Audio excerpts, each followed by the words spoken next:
Um, I'm a part of a movement that is trying to deal with the effects of assimilation. And it's the Two-Spirit movement, the movement of the LGBT, lesbian, gay, bisexual, transgender, queer people who are Native. And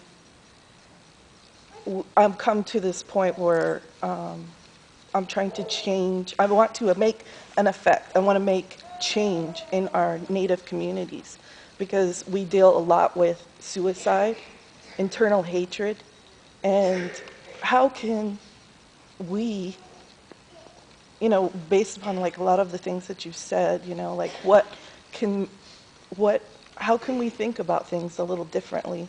Because it seems like a lot of times it's more like combating something, and it seems like it's like we're throwing our energy away on that.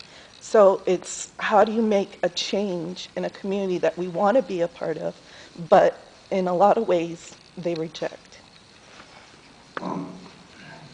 See, I can't give you a simple answer to that. See, what I really think it is, what I learned, when I can't change what's going on around outside me, and because it's just not possible, then I change in here. All right, then I change in here. And it's got about perceptions and thinking and how I see. Because, and someone had brought up about obstacles. To me, some of those obstacles, to me, it's just a matter of outlasting them. I'll outlast this obstacle.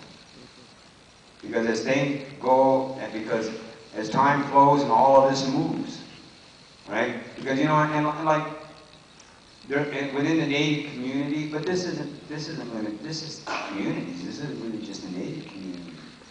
There's so much fear and apprehension in the communities themselves, whether in the Native community it's just the overwhelming poverty and destitution, or in the lower middle class community about whether they're going to get to keep their jobs or this, whatever. See, in these kinds of community environments, there's going to always be reactionaries, because somebody's got to have somebody to take it out on. It's the way we've been imprinted. So that's why I'm saying we have to make the change within ourselves, to understand, maybe, the change within ourselves, and finding ways to understand even why they behave the way that they do. Because somewhere in there is knowledge that we will find a way to get to where we're going. Because again, it all comes back to thinking our way through it.